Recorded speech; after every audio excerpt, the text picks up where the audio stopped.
Rachel Whitman never imagined her life could unravel so rapidly. One moment she was a beloved figure in Los Angeles' high society, adored wife to a well-known tech magnate, and just weeks away from giving birth to their first child.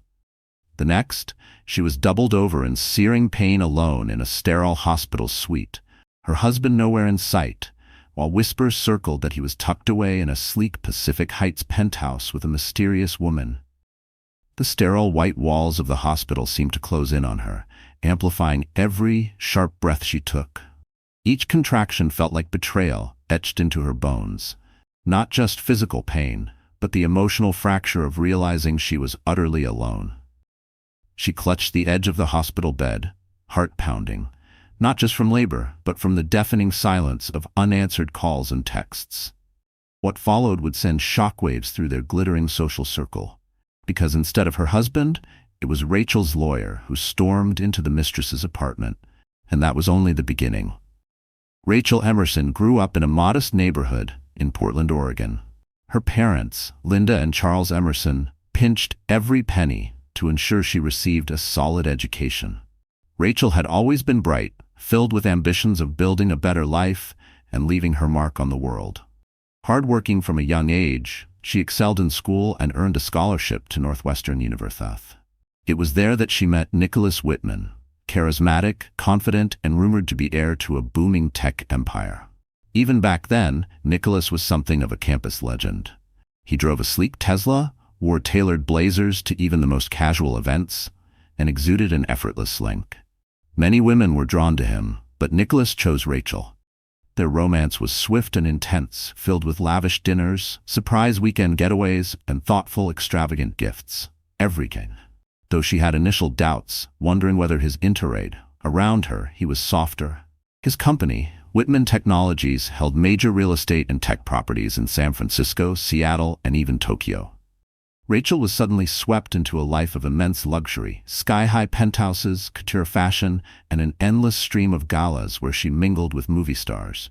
She brushed shoulders with people like Scarlett Johansson and Chris Evans at fundraisers, jetted around the Mediterranean on yachts, and drank champagne in private jets en route to international retreats. Yet they still appeared to be the perfect power couple, but tension simmered beneath the surface. As the years passed, Nicholas continued climbing the ranks within Whitman Technologies. He was the golden child, clearly being prepared to inherit the empire, while Rachel found herself pushed to the margins. She redirected her passion into charity work and toyed with the idea of writing a book. But her true ambition, to launch her own marketing firm, never got off the ground. Every time she mentioned it, Nicholas would just smile and say, "We have all the money in the world. Relax and enjoy it, sweetheart." The dismissiveness in his tone stung more than he realized. Each time felt like another door quietly shutting on her dreams.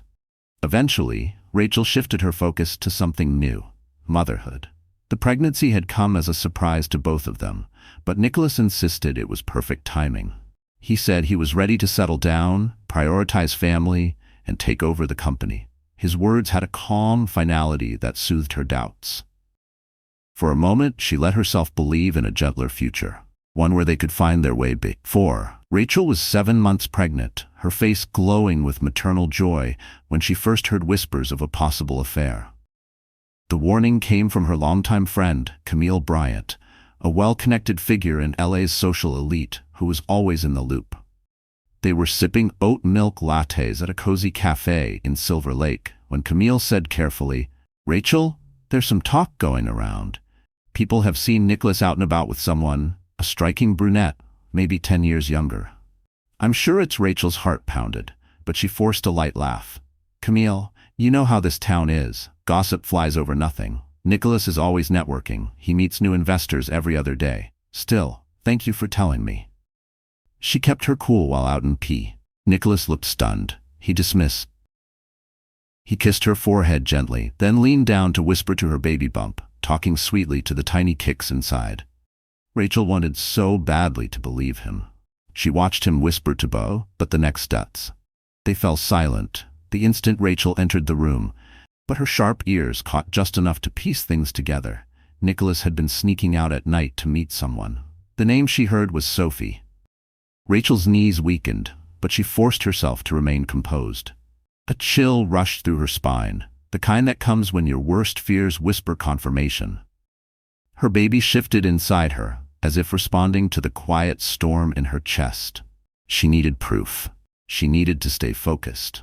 After all, she wasn't just Rachel Emerson anymore. She was Rachel Whitman, wife of a man poised to take over a Silicon Valley empire. Any public scandal could ripple through their social and business world, maybe even endanger her child's future. She made a choice, one she never imagined she'd have to make. She hired a private investigator. Someone discreet, well-versed in working for the wives of CEOs and tech moguls. If there was something to uncover, she wanted it handled quietly, professionally, and without alerting Nicholas. As she made the call, her hands trembled slightly, but her voice was firm. She couldn't afford to bum. 1 week later. It was blurry, clearly taken from a distance, but the image was unmistakable. Nicholas, standing outside a luxury apartment complex in downtown San Francisco. A tall, poised brunette with gleaming hair and runway model legs had her arm lie. The woman had a name, Sophie Lang. She was a financial strategist from Chicago, newly transferred to the San Francisco office of an elite hedge fund. The rumors described her as sharp, calculating, and from generational wealth herself. The kind of woman who didn't chase power. She already understood how to wield it. Rush. This wasn't a reckless fling with someone chasing status. This was a calculated connection, a power couple in the making. The realization hurt more than Rachel expected. A deed. But she carried a quiet resilience. She chose to wait. She'd focus on Sind. Still, a small voice whispered that Nicholas wasn't going to change, that the fractures in their marriage ran far deeper than she wanted to admit. And that voice, soft as it was, became harder to adjust. Days stretched into weeks. Rachel, now heavily pregnant, kept attending her prenatal appointments, alone. Nicholas always seemed tied up in back-to-back meetings, important calls, or late-night strategy sessions. She had a sinking feeling that Nicholas was with Sophie, and that he no longer cared to hide it. Rachel woke up one morning, 38 weeks pregnant, when a sudden, searing wave of pain ripped through her body. Gasping for breath, she clutched the edge of the bed. But what alarmed her, just as much as the contraction, was the cold, empty space beside her. Nicholas hadn't come home the night before. An hour later, her water broke. She called Nicholas over and over again, no answer. She texted, left voicemails, her voice trembling with urgency. "Nicholas, please, I think I'm in labor. I need you. Come home, or meet me at St. Francis Memorial." She tried to stay calm as she called for Miguel, their driver, who rushed her to the hospital.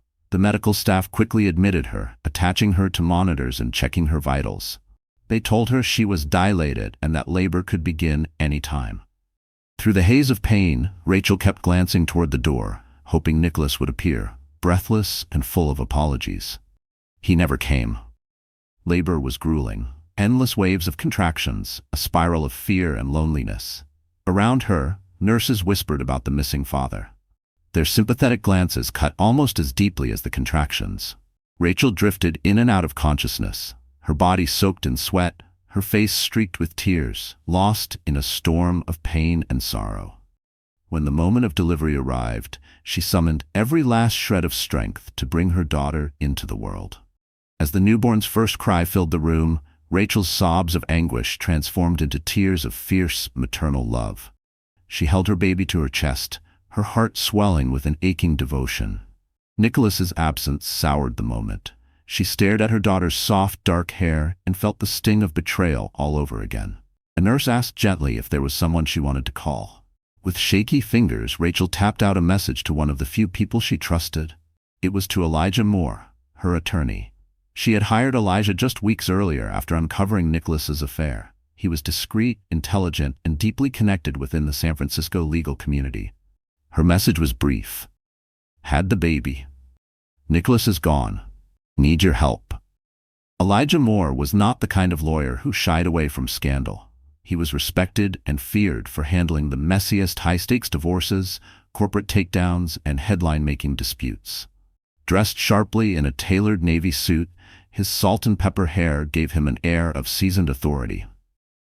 When Rachel's message came through, he was in a boardroom mid-presentation. He closed his laptop, apologized curtly, and left. Within an hour, Elijah was at St. Francis Memorial, slightly winded but composed. He made his way to Rachel's room and stepped inside. Looking pale and exhausted, Rachel clutched her newborn close. As Elijah stepped into the hospital room, his expression shifted through a wave of emotions: concern, quiet rage, and a deep respect for her strength. "How are you feeling, Rachel?" he asked softly, setting his briefcase down. She pulled the baby tighter against her chest, tears shimmering in her eyes, equal parts relief and fury. "I don't know where Nicholas is," she whispered. "I can't." She shook her head, her voice trembling. Elijah scanned the room: half-eaten hospital food, pastel blankets folded on a chair, a beeping IV monitor. But what struck him most was what was missing. No proud father by her side, no grandparents cooing over the new arrival, just the sterile quiet of a maternity suite. His expression hardened. "Let me guess, he's with her," he said, making no effort to hide his disdain. "Sophie Lang," Rachel said through quiet sobs. "I know it. Camille's sources saw him near Rincon Hill. I can't take this anymore. He needs to face what he's done, but I have to protect my daughter." Elijah's jaw tightened. "Nicholas chose to abandon you at the most critical moment of your life. That cannot go unanswered." He stepped closer. "Are you ready, Rachel? Because once we move, it won't stop until it's finished." Rachel met his gaze, her tears falling freely now, but her voice steady. "Yes, I'm done waiting. I want him to feel the loss. I want Sophie out of our lives, and more than anything, I want my daughter's future secured." Elijah rested a hand gently on her shoulder. "Then rest. Leave the rest to me." He turned toward the door, then paused. "Rachel, do you trust me?" She nodded without hesitation. With that, Elijah Moore strode out of the hospital, resolve burning in his eyes. He was heading directly into the storm, Sophie Lang's penthouse apartment. His goal: to confront Nicholas Whitman in person and serve him legal documents that would rock the entire Whitman legacy. It was just past 10 p.m. when Elijah arrived at Sophie's building, a shimmering glass tower in San Francisco's Rincon Hill neighborhood. A polished doorman stood under soft portico lighting. The marble floors gleamed beneath his feet. Elijah presented his attorney badge, holding out the legal notice with quiet authority. "Urgent documents for Nicholas Whitman," he said in the cool, measured tone of a man who never lost arguments. The doorman hesitated, but ultimately stepped aside. On the 35th floor, Elijah stepped into a hallway adorned with curated art and recessed lighting. He found Unit 3502. He took a deep breath, his pulse steady but alert. Everything was about to change. He knocked. A few moments later, the door eased open. Sophie Lang appeared in a sleek satin robe, the soft glow from inside outlining her figure. Behind her, dim accent lights illuminated modern furnishings and soaring windows that offered an unobstructed view of the city skyline. Her expression was wary, more irritated than alarmed. "Who are you?" she snapped, tightening the belt on her robe. "It's late." Elijah raised an eyebrow. "Elijah Moore, attorney for Rachel Whitman. I'm here to speak with Nicholas." A flicker of guilt crossed Sophie's face before she quickly tried to cover it. "He's not here." Elijah's eyes shifted beyond her shoulder. On the side table behind her, he spotted a half-empty glass of whiskey, Nicholas's preferred brand. "You sure about that?" he asked coolly. Sophie squared her shoulders. "He stepped out. I can pass along a message, or you can contact his assistant." Elijah's jaw tightened. He missed the birth of his daughter earlier today. Rachel went through labor alone. He needs to be held accountable. At that moment, Nicholas's voice boomed from deeper inside the apartment. "Who is it, Soph? Just shut the door if it's nobody." He emerged into the foyer, wearing an expensive dress shirt, the top buttons undone. When he saw Elijah, his expression twisted into rage. "Elijah Moore, what the hell are you doing here?" Elijah's voice remained like ice. "Your wife gave birth today, Nicholas. While you were here, she was alone in a hospital room. I'm here on her behalf." He reached into his briefcase and pulled out an envelope. "This is for you." Nicholas snatched it and tore it open. Sophie hovered behind him, shifting uncomfortably. "Divorce papers?" Nicholas snapped. Elijah nodded. "And more. Rachel isn't just filing for divorce. She's also pursuing a restraining order to prevent you from moving or hiding any marital assets, especially funds she suspects are being funneled to Miss Lang." Sophie's face darkened. "This is ridiculous." Nicholas's cheeks turned crimson. She's lost her mind if she thinks she can keep me from my daughter. Elijah's voice was steady. She's not keeping you from your child, as long as you do the right thing. But abandoning her at the hospital and being found here, that's not going to reflect well. She's within her rights to protect herself and her child. Nicholas ran a hand through his hair and shot a glare at Sophie. Elijah, we can talk like adults. No need for the drama. My father is going to blow a fuse over this, and my legal team will drown you in counterclaims. Elijah didn't blink. Then bring your father. Bring your team. The Whitmans might be powerful, but Rachel has the truth on her side. And if this ends up in the media, you and Sophie might find yourselves at the center of a very messy scandal. A heavy silence settled between them. The tension wrapped around them like a noose. Sophie crossed her arms. You need to leave. Now, she said sharply, her voice low and cold. Elijah fixed her with one last frosty stare before turning back to Nicholas. Your daughter was born at 5:14 p.m., he said evenly. She weighs 6 pounds, 4 ounces. She's beautiful, just like her mother. Go see her before it's too late, and sign those papers.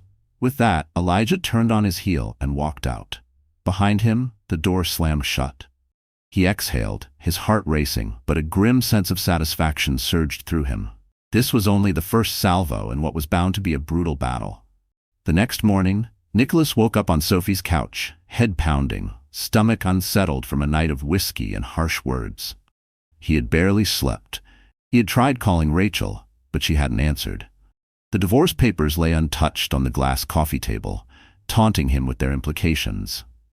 He stared at them, dreading the enormity of what they meant. He never planned to be that man, the one who cheated and abandoned his pregnant wife in her most vulnerable moment. But that's exactly what he had become. The truth was, he'd started drifting from Rachel months ago. The pressure from his father to expand the family's tech empire had become suffocating. Rachel, gentle and emotionally present, wanted connection, not wealth. But with Sophie, everything felt lighter, faster, exciting. She was ambitious, clever, and never challenged his decisions. But now, that choice had real consequences. Sophie walked into the room, hair tousled, a guarded look in her eyes. She glanced at him. You need to decide how you're handling this, she said, arms folding again. She served you. Are you really going to walk away from your legacy? You think your father's going to be okay with that? Nicholas let out a hollow laugh. That's the problem.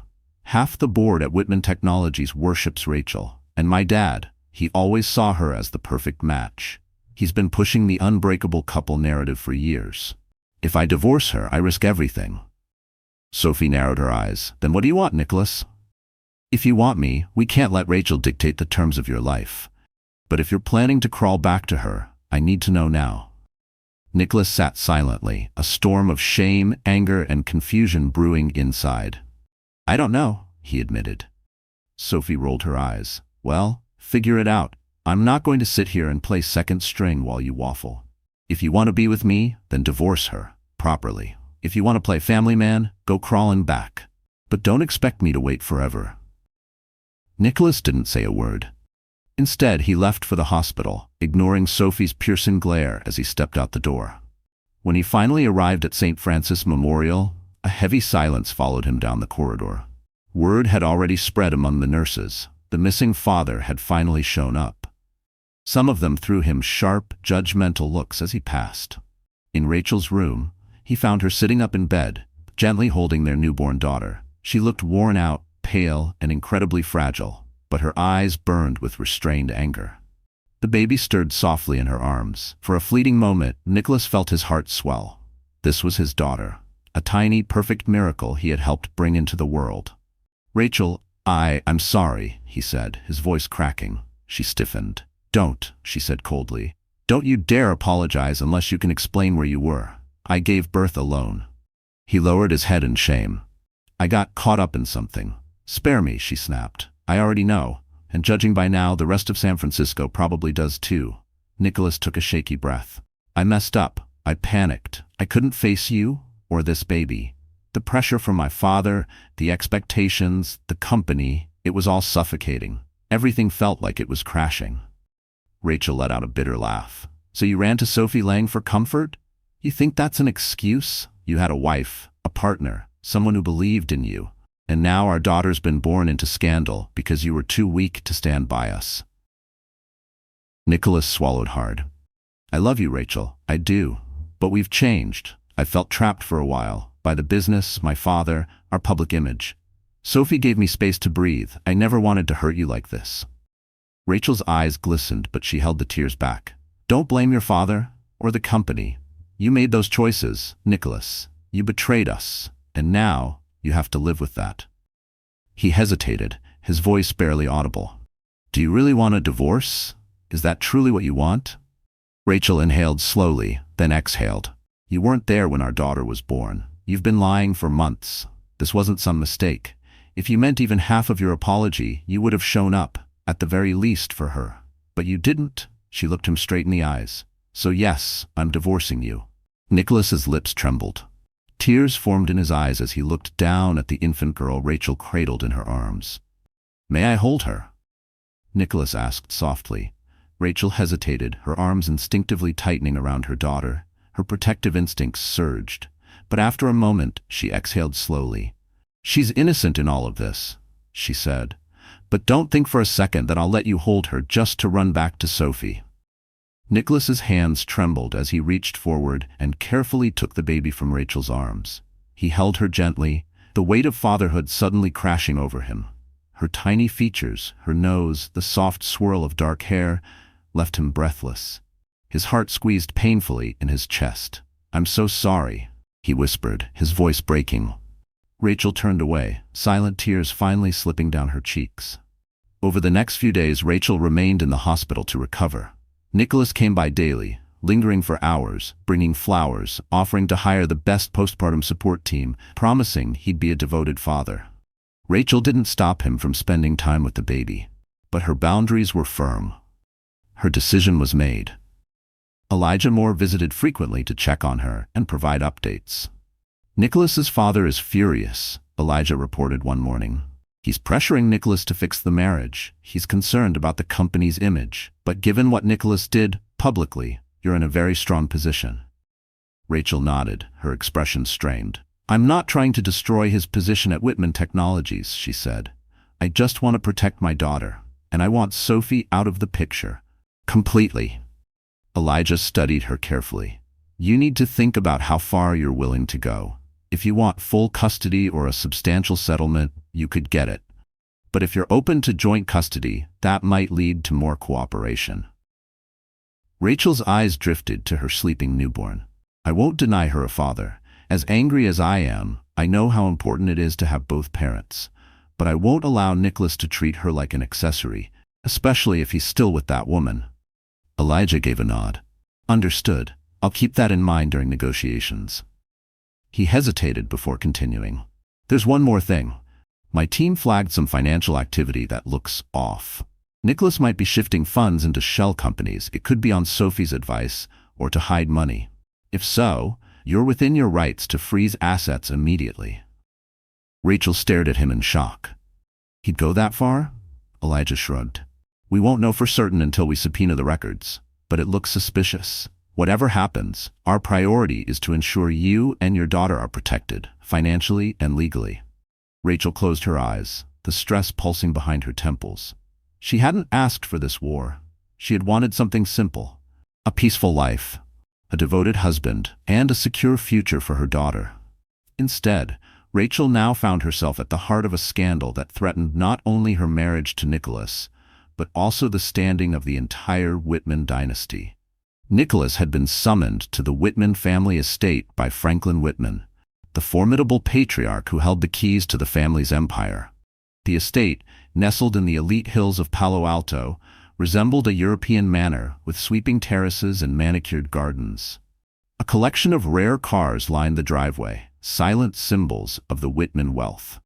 Inside the grand library, Franklin sat behind an enormous oak desk, glowering. He was in his mid-60s, still imposing with sharply combed silver hair and eyes that missed nothing. Nicholas entered, his shoulders low with the weight of regret. Franklin didn't waste a second. "Do you realize what you've done, son?" he growled. "The media's already circling like vultures. Rachel's father called me, furious. The board is uneasy." He slammed a hand against the desk. Our company thrives on image, stability, family, respect. You've humiliated Rachel and brought shame to our name." Nicholas stiffened. "I didn't mean for any of this to get out. I never thought Rachel would go public." "Don't you dare blame her," Franklin snapped. "She gave birth alone." "Alone, Nicholas? And where were you? With that woman?" He stood, his voice rising with fury. "Do you have any idea what this means? Investors are talking. If they can't trust you with your home, how can they trust you with a billion-dollar empire?" Nicholas clenched his fists. "So this is just about business, not about what I did to Rachel?" Franklin shook his head in disbelief. "Rachel is family. She's carried herself with grace, and she elevated our reputation. But yes, the company is also at risk. You're next in line to run Whitman Technologies. Your private life is public business." Nicholas's voice cracked. "I can't be forced to stay in a marriage that doesn't make me happy. You and Rachel have all these expectations." "Happiness?" Franklin thundered. "Rachel's done nothing but support you. The only one making you miserable is you." He narrowed his gaze. "You think Sophie Lang is your escape? She's a ladder climber, Nicholas. I've seen her type." "You don't know her," Nicholas snapped. "Oh, I know her kind. And I'm telling you this, fix it. Apologize to Rachel, publicly if needed. Keep this family intact." He paused, his tone turning deadly. "Or I'll see to it the board picks someone else as my successor. I'll cut off your shares. Don't test me." Silence settled like fog between them.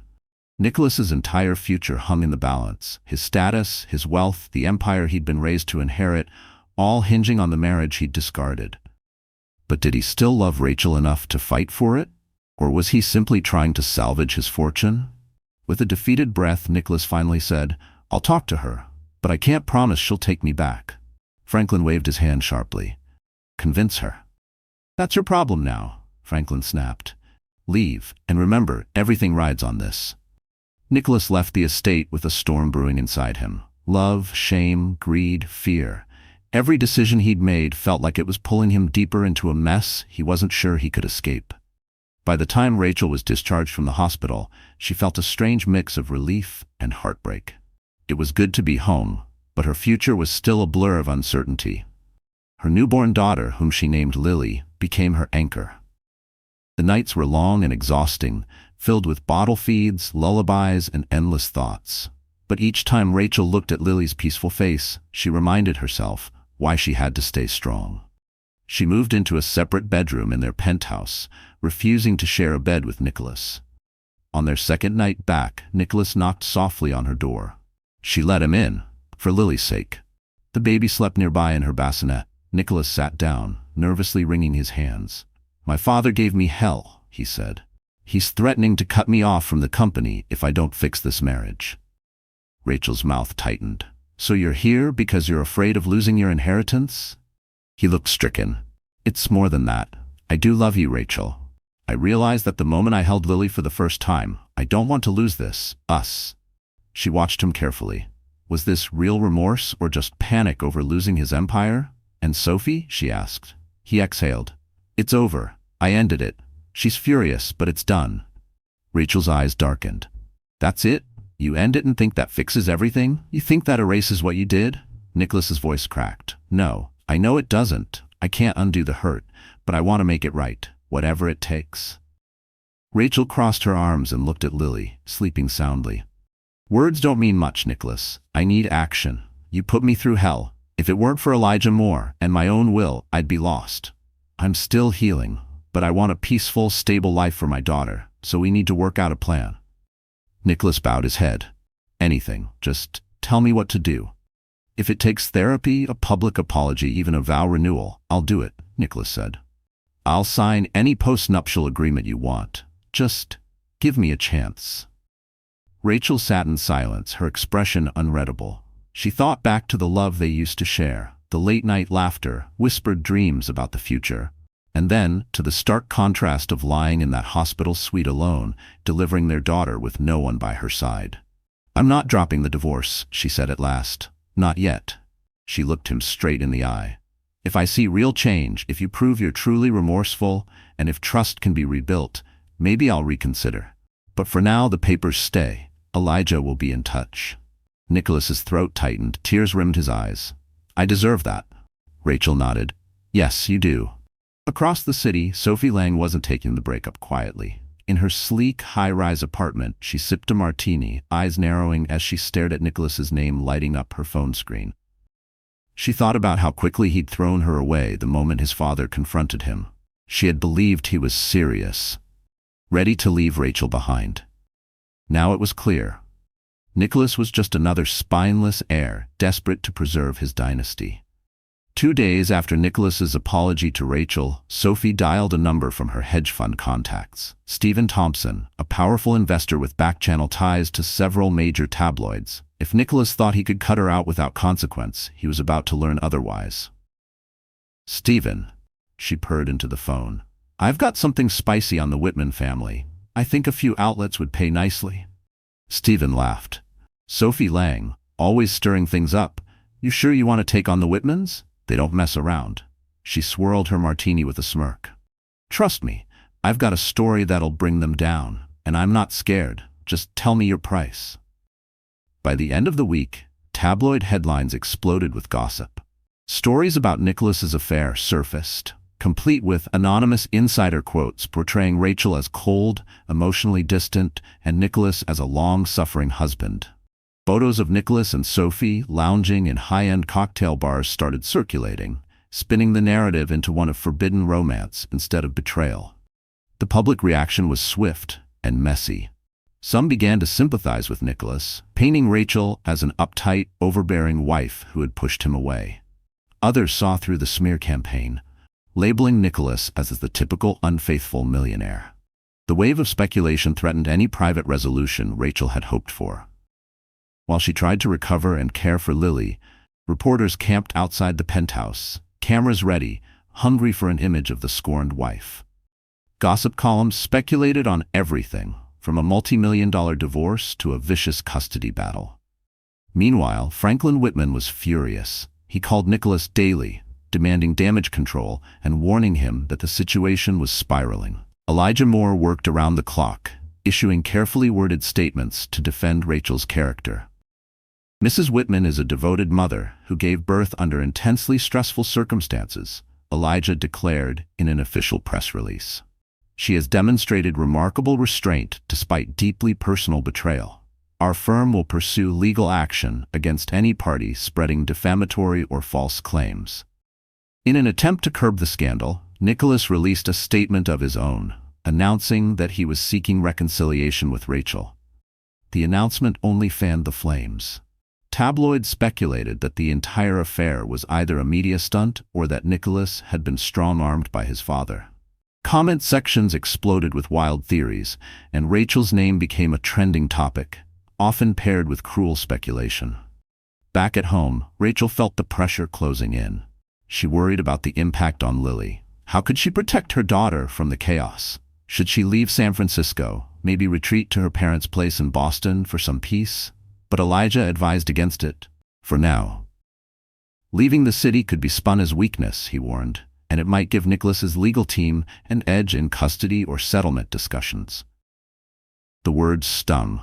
Even her decisions as a mother were being weighed in legal strategy. Late one night, Rachel sat in the nursery, gently rocking Lily. The stillness of the hour wrapped around them like a blanket. She tried to let her love for Lily outweigh the bitterness she felt toward Nicholas. The gentle hum of the white noise machine, the soft creak of the rocking chair, the rhythmic rise and fall of Lily's breathing. These were the only things anchoring her. Quietly, with tears sliding down her cheeks and dotting Lily's blanket, she whispered, "I promise you, my baby, I'll keep you safe. We'll get through this, no matter what." From the doorway, Nicholas stood silently. Rachel looked up. He stepped in slowly, his expression tired and worn. Rachel's gaze sharpened. Nicholas shook his head. "It's over, I swear. I've tried shutting down the rumors, but she's relentless. I never imagined this would spiral like it has." His voice cracked. Rachel's voice was low. As days became weeks, Nicholas continued trying to prove he had. He cut off all contact with Sophie, blocked her number, refused to meet her despite repeated attempts and threats. He began spending more time at home. He helped with bottle feeds, took late-night shifts with Lily, and even changed diapers, something he'd once scoffed at. There was awkwardness in his movements, but also sincerity. Rachel, still guarded, began to brood. One afternoon, Rachel rubbed her temples. Do we really want to go there? It could drag on forever, give the media even more fuel. Her voice was tired, not just physically, but soul-weary. Elijah gave a half shrug. Maybe, but it's an option. He hesitated. Also, Nicholas's father is pushing for private mediation. He believes a quiet resolution or reconciliation is better than dragging this out in court. Are you open to that? Elijah asked. Rachel frowned. What does Nicholas say? He's on board, Elijah replied. He wants to avoid a public divorce, but only if you're willing. Rachel thought for a moment. She had seen glimpses of real remorse in Nicholas over the past few days. A part of her longed for what they once had, or at least some measure of peace. She also wanted to shield Lily from a never-ending media circus. The idea of her daughter growing up with her parents locked in a bitter public war made Rachel's stomach twist. She wanted better for Lily, even if her own heart still ached. All right, she said slowly. Let's hear what they have to say. If the terms are fair, I'll consider a mediated agreement. Elijah nodded, visibly relieved. I'll set it up. The mediation took place in a high-rise conference room at Elijah's law firm. Private, discreet, and impeccably modern. Floor-to-ceiling windows offered a sweeping view of San Francisco, a stark contrast to the emotional weight in the room. The silence felt heavy, interrupted only by the soft hum of air conditioning and the distant city sounds below. Rachel entered with Elijah at her side. She wore a simple, elegant dress, still recovering, but determined to appear composed. Inside, her nerves rattled, but she held her chin high. She refused to appear broken, not in front of Nicholas, and especially not in front of Fwent.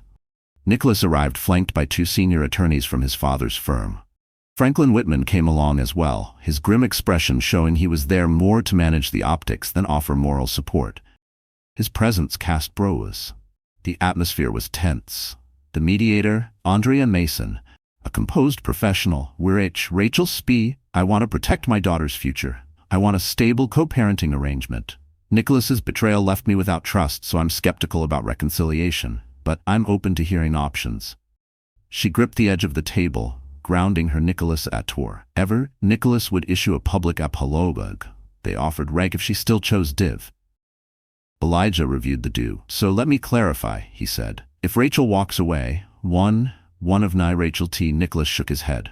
You don't have to pretend. I am willing to do the work. I just want the chance. His voice craw.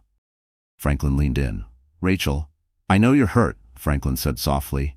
I'm deeply disappointed in Nicholas, but I've seen marriages survive worse. Would you at least consider the possibility? Rachel swallowed hard. Anger burned beneath her skin, but so did confusion.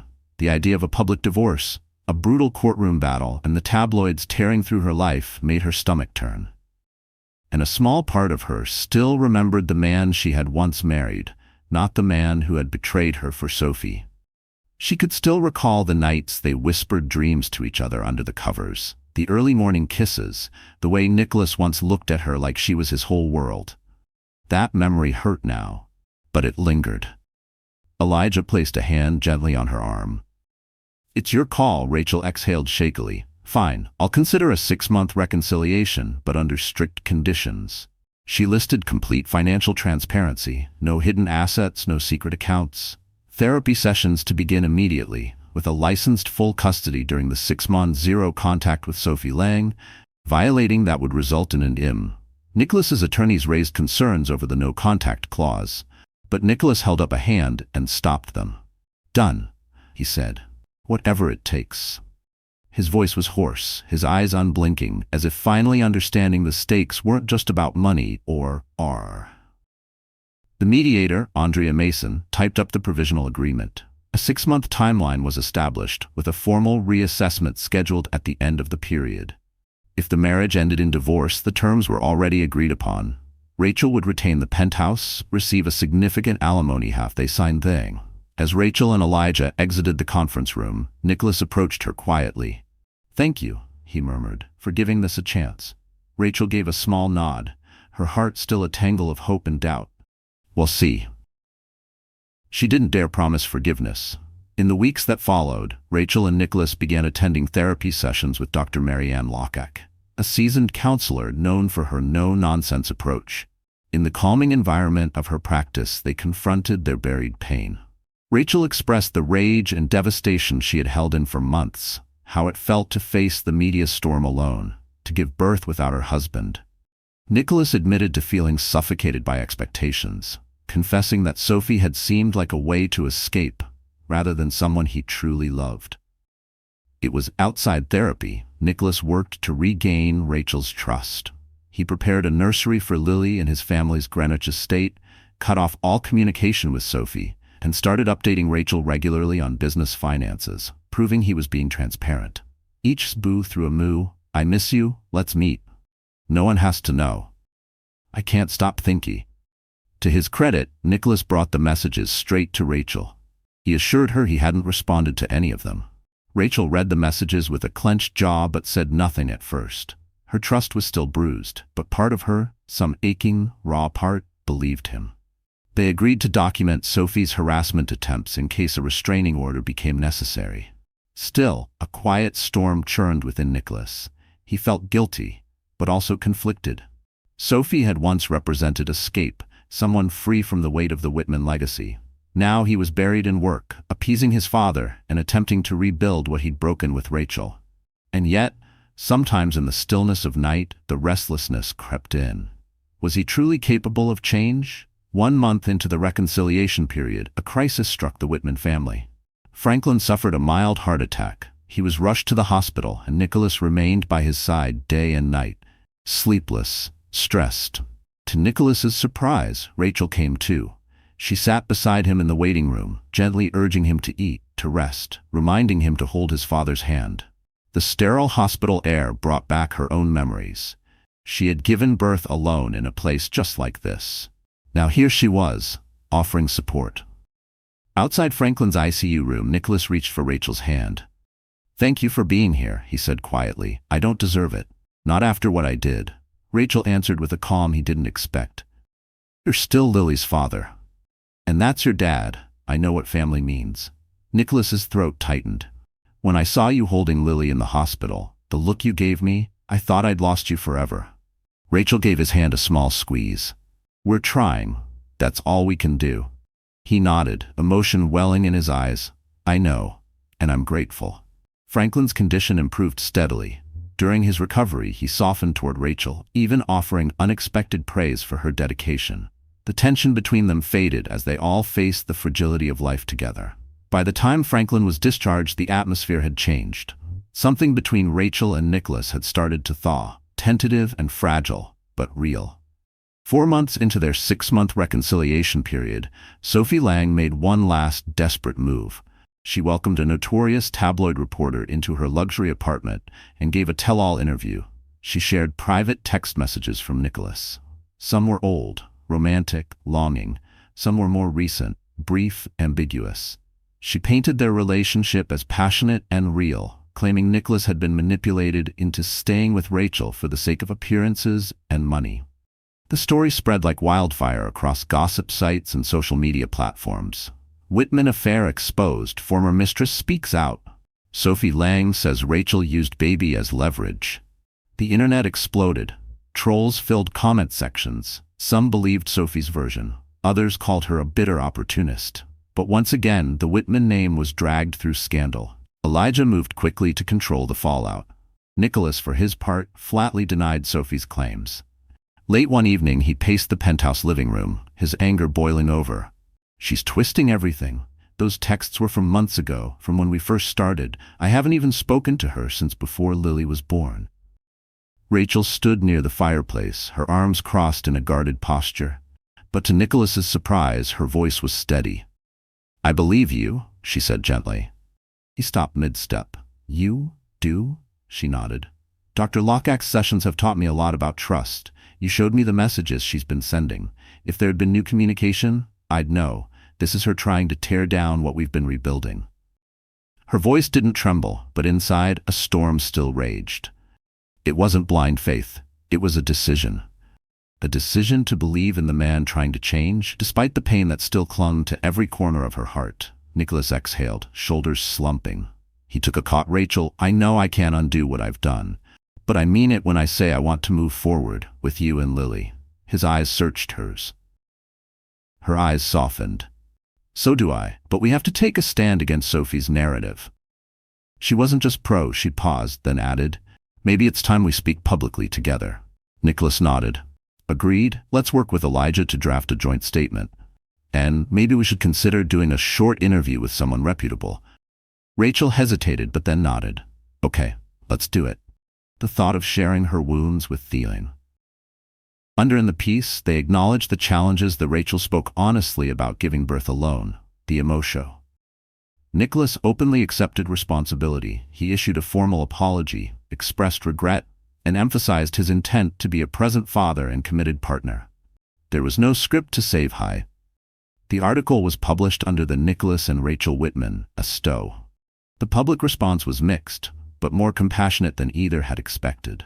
Rachel received praise for her strength, and even Nicholas received a measure of cautious support for confronting his mistakes publicly. For Sophie, incensed by being eclipsed by a credible ogre. At the end of the 6-month reconciliation period, this time they sat side by side. Attorneys were still present, but the tone had changed. So, the mediator began, how would you both like to proceed? Rachel glanced at Nicholas, then answered firmly, we've decided to stay together, on the condition that we continue. Therapy, open communication, and complete transparency, Rachel said evenly. That's what I need from Nicholas, especially with finances and any personal matters. We'll take it one day at a time, but for now, I'm willing to withdraw the divorce petition. Nicholas nodded, visibly relieved. I understand Rachel's conditions, and I accept them. I've done a lot of soul-searching these past months. I want to rebuild what we had. His voice trembled with conviction, but behind his eyes, there was also fear. Fear of not living up to her strength, of slipping back into the man who nearly lost everything. The mediator offered a satisfied smile and began processing the necessary paperwork to dissolve the prior divorce filing. The new terms reaffirmed their union under careful, monitored conditions. Elijah gave a small nod of approval. Nicholas's attorneys quietly gathered their files, satisfied that the Whitman name and its empire would avoid the scandal of a public court battle. Yet in Rachel's heart, it was never about saving an empire. It was about choosing herself, and choosing whether to let love survive alongside the pain. As they stepped into the hallway outside the law firm, Nicholas turned to Rachel. Thank you, he said quietly, his voice catching. You gave me a second chance. I won't waste it. There was no grandeur in his words this time, only a raw, almost childlike sincerity. A man not just apologizing, but pledging. Rachel gave a faint smile. Just remember, Nicholas, I'm strong enough to walk away. If you betray me again, I will. Her voice was calm, but beneath it lay steel. She adjusted the blanket over Lily in her stroller, her voice firm. I'm doing this for her, as much as for us. She looked down at her daughter's tiny face, wondering what kind of world she was choosing to build for her. And Rezol. Nicholas placed a hand on the stroller's handle. For our family, he replied. His touch lingered, not as on why. The whispers around town died down. Even among the elite circles Rachel once feared would judge her, she found something unexpected. Support. Women she had once, someone Nicholas continue. And Nicholas, in turn she launched a consultancy focused on philanthropic initiatives, merging her charitable passion with her Stanford-honed business sense. In rooms on their penthouse came alive with Lily's laughter, now a curious toddler waddling from room to room. Every giggle felt like a re-war Rachel and Twunks. There were still challenges, fights, difficult therapy sessions, but this time they faced them together. Sophie Lang quietly relocated to Los Angeles, her spotlight dimmed by bigger scandals and louder names. Meanwhile, Elijah Moore remained Rachel's loyal advocate, ready with a well-timed statement or legal response whenever a fresh rumor surfaced. He never wavered, and Rachel took comfort in knowing that someone always had her back, not for optics, but out of principle. But mostly, peace endured. Not aloud, Rachel often reflected on that night at the hospital. The ache of betrayal, the bitter loneliness of welcoming a child into the world alone. That night had etched itself into her memory, a haunting symphony of sterile lights, distant beeps, and the echo of Nicholas's absence. Those she carried them not as scars, but as reminders of what she'd survived. She had chosen conditional forgiveness, offering love another chance, but always with the knowledge that she could stand alone if needed. What started as tabloid fodder, wife gives birth alone, lawyer storms mistress's apartment, became something more than gossip. It became a cautionary tale. A story of betrayal, yes, but also of resilience, redemption, and resolve. Rachel Whitman refused to fade into silence. She demanded dignity, carved out her space, and leaned into the strength she'd always possessed, even as the press hovered and the weight of legacy tried to mold her path. Nicholas, faced with the real possibility of losing it all, was forced to confront himself and learn that true value isn't in skyscrapers or boardrooms, but in earning back the trust he'd so carelessly lost. In Rachel's forgiveness, he found not a reprieve, but a mirror, and he chose to grow. Together, they chose a different way forward, one forged in honesty and cautious hope. Not perfect, not painless, but true. So the story is over. Our wonderful friends, are you still here at this hour? If you are, it means something in this story has found a place in your heart. You see, Rachel's journey wasn't just about betrayal or reconciliation. It was about a woman who faced heartbreak in its rawest form and chose not to let it define her. She stood in the storm and dared to rebuild, not because she was weak, but because she was profoundly strong. She didn't choose forgiveness because it was easy. She chose it because it was necessary. For herself, for her daughter, for the life she wanted to reclaim. There's something powerful in that, don't you think? The story teaches us that healing doesn't mean forgetting. It means choosing love, even if it's the love you offer to yourself. It means learning to stand, even when your knees are shaking. As Rumi once wrote, "The wound is the place where the light enters you." And Rachel's wounds, they became her light. Nicholas, too, was forced to confront the worst of himself. And in doing so, he discovered that redemption isn't a one-time apology. It's a daily choice. To be better, do better, love better. So maybe the message here is this: you can be broken and still brave. You can walk away and still forgive. And sometimes the strongest thing you'll ever do is stay and rebuild, with boundaries, with honesty, and with your head held high. If you felt something real in this story, if it touched a part of you that's still healing, then don't let it go quietly. Please, like, share, and subscribe to this channel. Let's keep telling stories that matter. Stories that hold up a mirror and say, yes, you can survive this too. Thank you for staying with me until the end. And until the next story, stay strong, stay kind, and never forget your worth.